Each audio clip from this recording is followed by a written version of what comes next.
Did you know you can eat healthy without giving up flavor or fun? I didn't know that until I discovered Washington Red Raspberries. They're a clean, simple, and seriously delicious way to add more nutrition to your day. American grown by American farmers, picked at peak ripeness, and frozen within hours to lock in nutrients like fiber, antioxidants, and vitamin C. Washington Red Raspberries have no added sugar, just fruit, as nature intended. I love eating a handful as a snack throughout my day, and if I'm feeling fancy, I'll swirl some into yogurt or top off a salad. They're such a great summer treat. I won't gatekeep this anymore. Frozen Washington Red Raspberries are one of the best kept secrets in the freezer aisle, and make sure to look for Product of the US on the bag. Want to discover new ways to use American frozen red raspberries and get more details on where you can grab a bag of these delicious berries? Go to redraz.org. That's redrazz.org. You'll find recipes, health tips, retail locations, and everything you need to make frozen Washington red raspberries a regular part of your routine. You know how we've been talking about icks and red flags? Well, I think the biggest red flag is my old wireless bill. I used to find all kinds of charges on my novel-length bill, and that's why I made the switch to Mint Mobile. With Mint, you can get the coverage and speed you're used to, but for way less money. And for a limited time, Mint Mobile is offering 3 months of unlimited premium wireless service for $15 a month. Get high-speed data and unlimited talk and text delivered on the nation's largest 5G network. I made the switch to Mint, and you should too.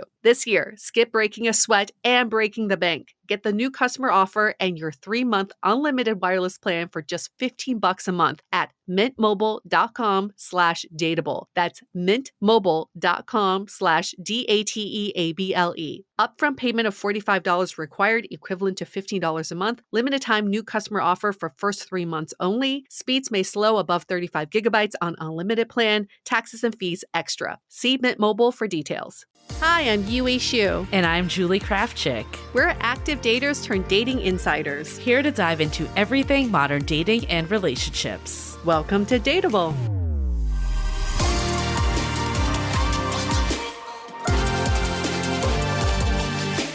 Hello, friends. Welcome to Brunch Talk, where we satiate your starving dating questions. I was like, how many words is she going to put in one sentence? It kind of worked. It did work. It worked. We're going to satiate you with our words now. That sounds oddly sexual, doesn't it? Satiate you? Yes. And I like it. I like the innuendo. Let's go with it. So many things we can go down that path. Anyway, you can leave them in the comments if you like, but we won't go into that tangent. We'll let you infer. Yeah, please. Get your mind in the gutter, not ours. But we're going to tackle some hard-hitting dating questions in the one for today. What is the expectation of first dates as someone dating in your 30s? And for more context, the listener that wrote in said, how do I deal with the added pressures I add to dates in my 30s compared to my 20s? I always felt like first dates are supposed to be more chill, and it seemed like in my 20s that was accepted. But now it feels like people want more and don't see a connection. Then I start going down a rabbit hole of, did I do something wrong or was I too chill? Help. So many questions in one question. So many things going through this listener's head. Listen, I don't think it has to do with age. It just has to do with what you no longer want to invite into your life. Some people are still dating casually in their 40s and 50s, like their first date is still chill, still like a walk around the block. I don't think you hit a certain age and then all of a sudden it's like, oh, I got to date in a certain way now. It's dependent on your life stage. So I agree, but also disagree a little. Okay. So I'm bringing it. Bring People it. like when we have differing opinions, so I'm going to bring it. Bring it. So I agree that yes, different life stages. There's always people in their 20s looking for something serious, always people in their 40s not. But I do think more people get that kind of shock system around 30 of like, okay, maybe I'm supposed to be looking for more, or my biological clock is ticking. I think that we do see a lot of people have that oh shit moment at 30 and change the way they date. Mm-hmm. I know like for me, it was definitely more just like fun and games in my 20s. I wasn't really thinking about the long term. And then there is that point where you start to. So I can see how people are going on first dates, and we know this is happening, that in theory, yes, they should be fun and chill and laid back. But we know that there's a lot of people in today's world where there's so many options that are just like, I want to find out immediately if this person can be something more. Mm-hmm. And if they can't, then I'm moving on. So I think that is a mentality that is happening. And whether it's because you're in your 30s, because it's in the digital world and world of dating apps where there's so many options, it's probably a combo of both. But I can see why this person is feeling the way they are. I absolutely don't want to diminish how anybody feels dating at a certain age. I totally get it. I've been there. Looking back, if I had words of wisdom for my 30-year-old self, it would be to distinguish between self-imposed pressure versus organic evolution of your dating choices. Yeah. Self-imposed pressure is, oh shit, now I'm 30. Do I need to start thinking about X, Y, and Z because society tells me to do so? My friends, my family, they tell me to do so. Or organic evolution of how you date is, in my 30s, a lot of my friends were getting married. I was making more money and more stable in my career. I was living on my own and decorating my house with Pottery Barn. I remember thinking, oh, I think I'm ready for something a little bit more mature. That's organic. But the minute I start thinking, oh my gosh, I don't want to be the last one. Right. So I got to get on this train. I got to be more serious about first dates. Then that's self-imposed. And that is not a good place to be. Yeah, I think this person, though, might be also saying that other people are feeling that. So I agree with all you said for your own self, but ultimately we can't control the other people, right, that are out there. But I also think it doesn't need to be either or. I still believe a first date should be relatively low stakes. You're just meeting a new person. I think that is actually something that's getting in all of our ways in dating culture. We talk about this in our book, The Expectation of Love on Demand, where you should know instantly. That is actually a trap that we're all falling for that's keeping us stuck dating. I'm fully on board with making it more of this organic process that I think is missing, especially when you meet someone on a dating app. That being said, I don't think it needs to be like you're going into the date on a date review ready to check all the boxes, or it can be chill. I think you can have fun, get to know someone, and still make your intentions clear of what it is you're ultimately looking for. Yeah. And that doesn't mean it needs to be with that person. You don't know them well enough at that point. But I think you can say, like, I really had fun on this date. That at least shows that you want to go out again and gives permission to that person. Or you could even say, like, I really love dating, but I am ultimately looking for something that's more of the real deal where I can like do X, Y, and Z with a partner. That's such an easy thing that you can throw into conversation, and then people see you as a more serious prospect. And maybe this is something for you to reflect on. What is the difference now? What are you feeling? And that's something great to talk about on a date. Yeah. You know, now that I'm in my 30s, I'm feeling like, oh, I'm very different than the way I was in my 20s. And it's not about what you do on these dates, it's the content of the date. What are you talking about? Maybe that's what you're looking for that's a little different. It's the same thing as like in my 20s, all I ate were fried seafood because I didn't know there was like raw seafood. And then when I was able to refine my taste, I really appreciated raw seafood. I could go to the same restaurant in my 20s and now order something very different in my 30s, but the restaurant hasn't changed. I think it can be the same for dates. You can still have a coffee date or a walk around the block, but the content of what you talk about now is different. And that is something to acknowledge even on the date. That is a part of your growth. I love all of that. I want to go into even more what you can talk about on the dates. But before we do, let's take a minute to hear from our sponsors. With summer in full swing, it's time for a closet refresh, but I'm trying not to waste money on pieces I'll only wear for just one season. That's where Quince comes in. Their clothes are timeless, feel luxurious, look elevated, and the quality is way beyond what you'd expect for the price. Think 100% European linen tops starting at $30, washable silk dresses and skirts, and soft cotton sweaters. And the best part, everything with Quince is half the cost of similar brands because Quince works directly with top artisans and cuts out the middleman. I've been on a bit of a shopping spree with Quince lately. I got some wide leg jeans that are perfect for evenings that will take me well into fall, and European linen pants that are so lightweight and perfect for that summer warm weather.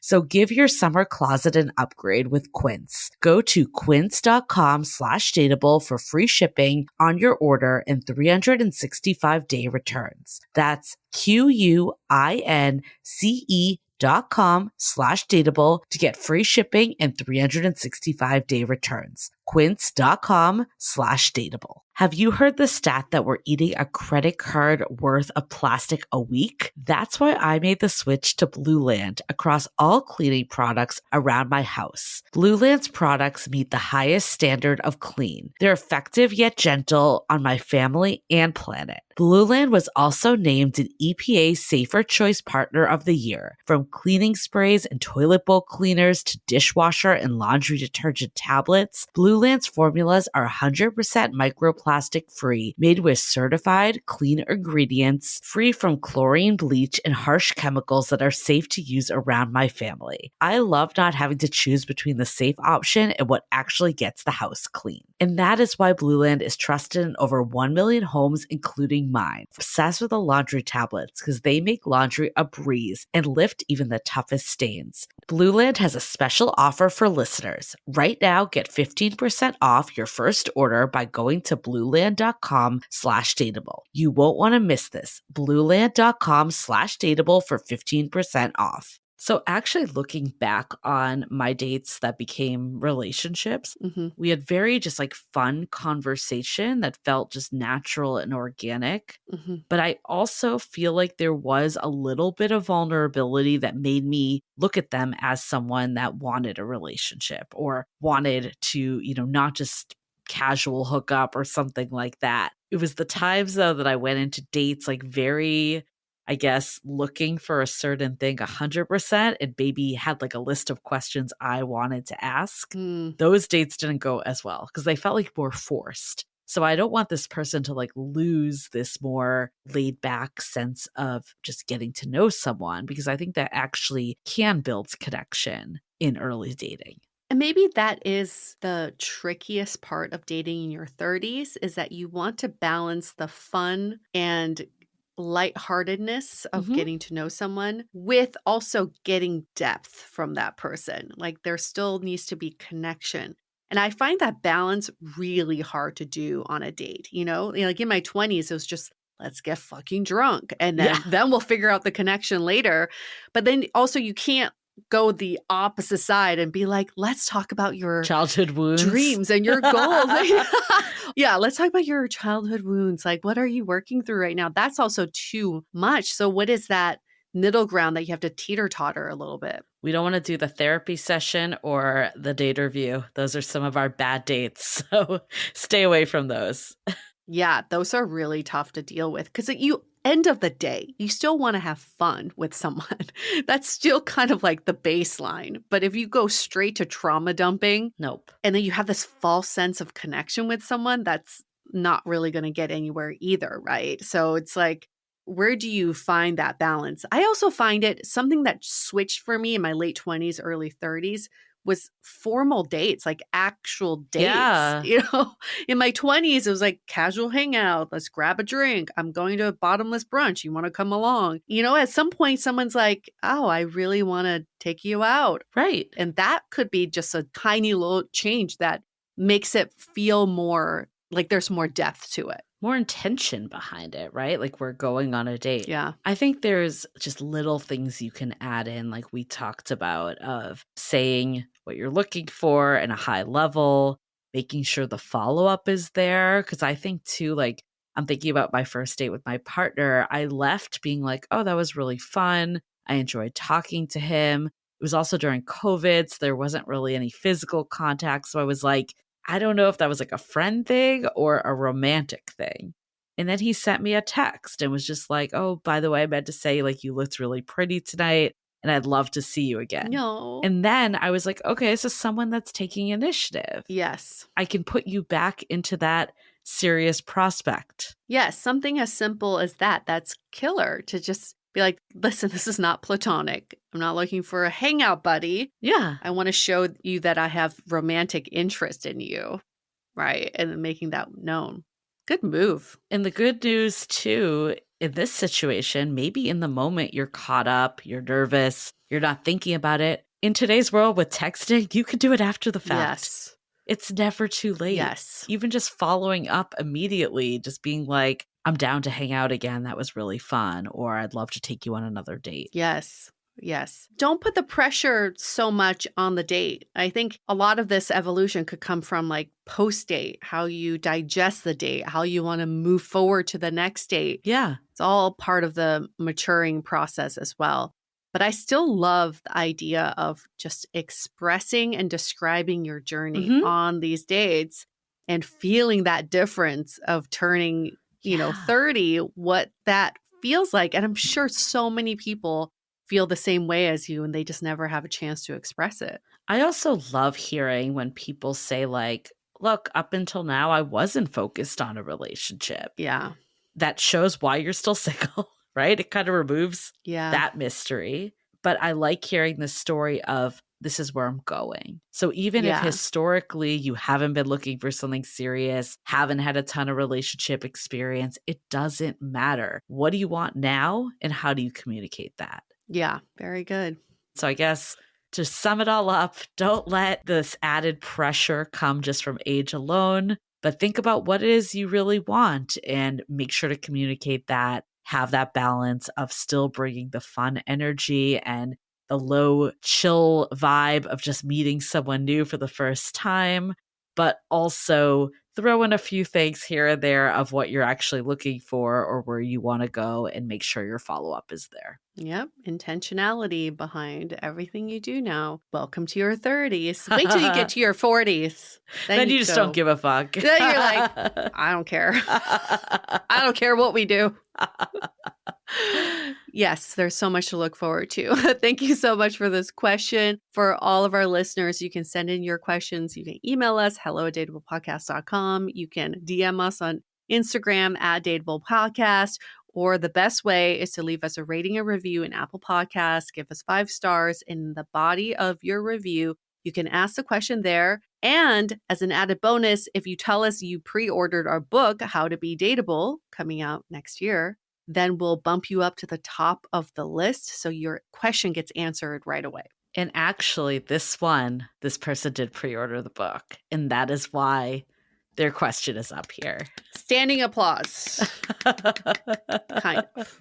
We won't reveal your name in case you don't want us to, but they did. They did pre-order. They have told us. Yeah, it's like, Julie's mom. Damn it. Yeah, my mom is really concerned about how the added pressures of her 30s is impacting dating. My mom is younger than I am. Your mom could have gone to ChatGPT and was like, what's a common dating question I can ask the girls? Okay, won't reveal who it is, but it's not my mom. I'll say that. Okay, good. Yeah. It's not my mom either. It's not either one of our parents. But I don't know. I can't promise it's not someone we don't know. Right?